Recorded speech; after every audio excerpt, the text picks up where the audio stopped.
Hi everybody, welcome back. Today is going to be a little different than usual, but my kids are in, we homeschool, as some of you may know, and my kids are in a period in India where just at the end of the Gupta dynasty and going into the Mughal dynasty. And so, as part of history lesson every day, we look into folk tales and literature from the country and from the time that we're studying.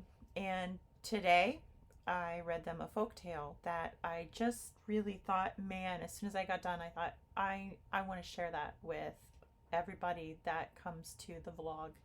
And I just want to say you're never too old for story time. And you may be surprised at how these old tales carry over again and again with real truth, even here in our adult age. So, this is a Jataka. I apologize for those of you who are actually authentic Indians. I apologize if that is misspelled, but as I read it, it is a Jataka tale from India. Jataka tales have been used for more than 2,500 years to teach about sharing, compassion, and the difference between good and bad. And this story is about, it's called The Rumor. So I am, just like the kids, I'm going to show you the pictures. The pictures are fun. And so here we go. Long, long ago, you're going to see these backwards, unfortunately, but you can still see the pictures. Long, long ago in India, a young hare lived in a sun-dappled grove of palm and mango trees. This hare was a worrywart. She worried about food. She worried about rain. She worried about her eyes being green. She worried and fretted about everything. One day she curled up in her favorite spot in the shade to have a nap. Nap time was when the young hare did all her best worrying. And this time a scary thought occurred to her. What if the world breaks up? She wondered. What will happen to me? Just then, a ripe mango broke free from a branch and crashed down on a crunchy old palm frond behind the hare. It made such a loud noise that she thought it was an explosion. Oh no, she cried. The world is breaking up. Leaping to her feet, she ran through the palm and mango grove as fast as her hippity-hop legs could carry her. She was so frightened, she didn't look back to see what had made the noise. Not even once. She just ran. The worrywart hare passed another hare who was nibbling on flowers. Why are you running? He called out to her. Without slowing down, she answered, The world is breaking up. Run for your life. Oh no, cried the second hare, and took flight alongside her. As they ran farther through the palm grove, one hare after another heard the rumor that the world was breaking up.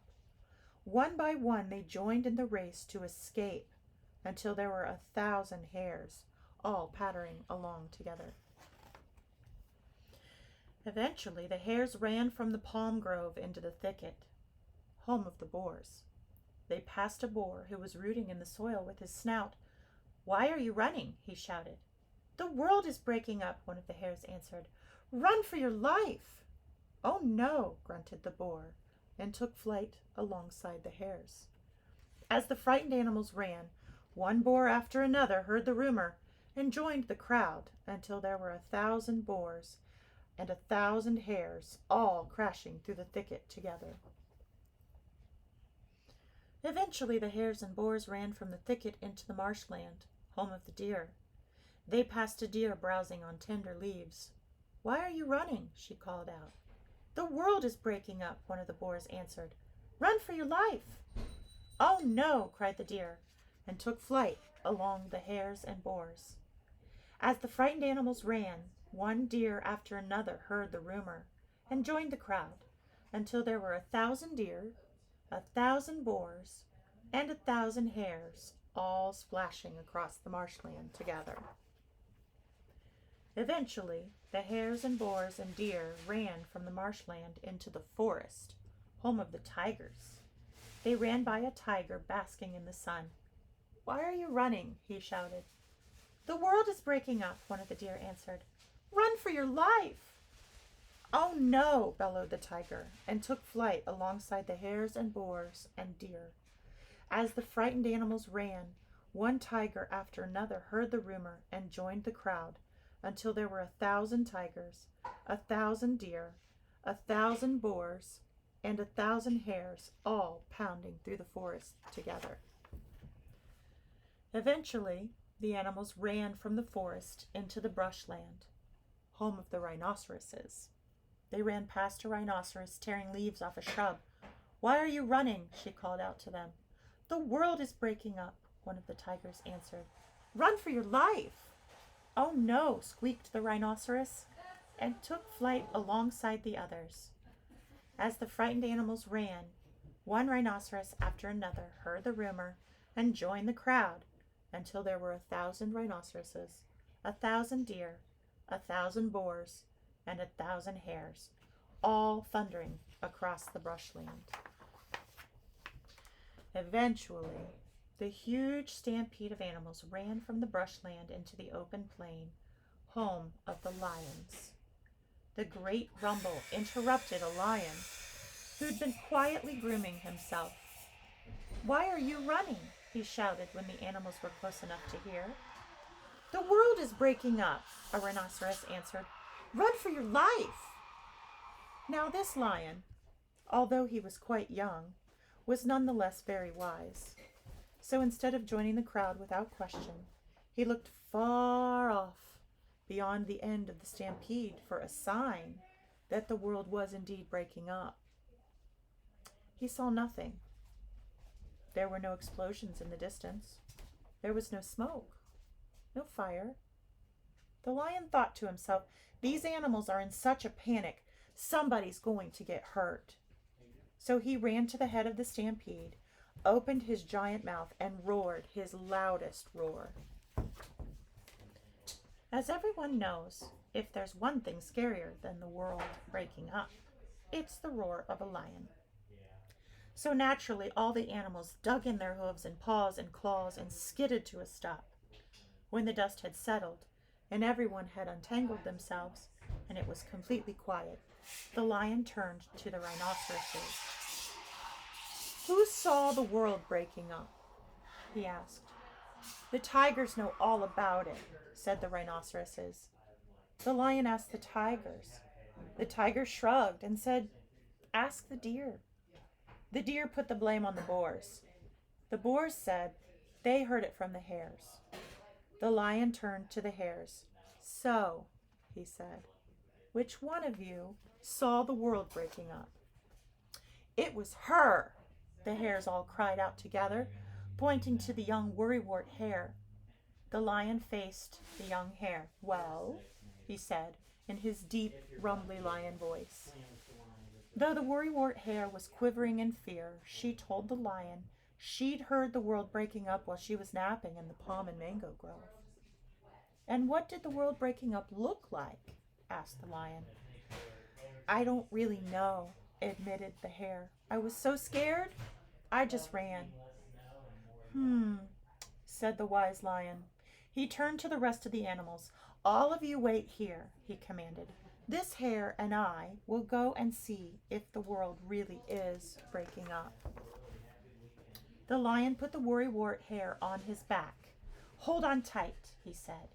Then he raced like the wind over the plain and brushland, through the forest trees, across the marshland and thicket, not once stopping until they had arrived at the palm and mango grove. "Show me where you were napping," said the lion. The hare pointed to her favorite spot in the shade. The lion padded over to have a look. "Aha!" he said. There, lying on a crunchy old palm frond, was a freshly fallen mango. "You must have heard this mango fall, not the world breaking apart." "Oh," said the hare in a tiny voice. She felt foolish. The lion put her on his back again, and off they raced to tell the others, through the palm grove and thicket.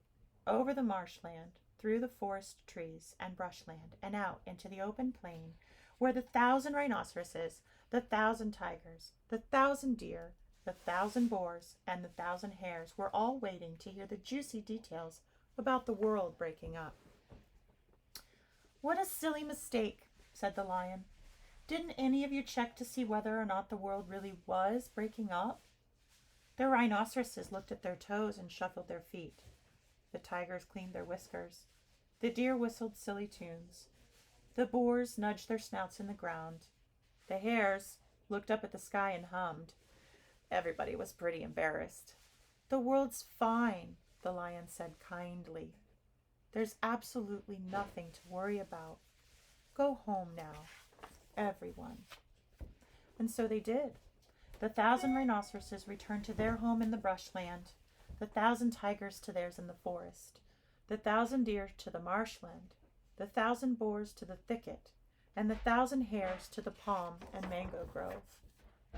When the young worrywart hare got home, she was very tired. All that excitement and running and missing her nap had worn her right out. She was so tired that when she curled up in her favorite spot in the shade of the palm and mango trees, she went right to sleep without worrying about anything at all. So my family saw some truths right now in this book, and I'm going to leave you, hopefully, to chat with me about that here on YouTube or out on Facebook, or drop me a line. I would love to hear your reactions. One thing that I would want to call out that I noticed is the lion in this story didn't yell at everybody there on the plain and say, "You guys are all crazy. Just go home. There's nothing to worry about." He took the time, because that would have just been sending the same message back. Listen to me. Listen to just what I say, what I perceive. Take my word for it. Believe what I say and just go home and don't think about it on your own. He didn't do that because that was the problem that had brought everybody to him.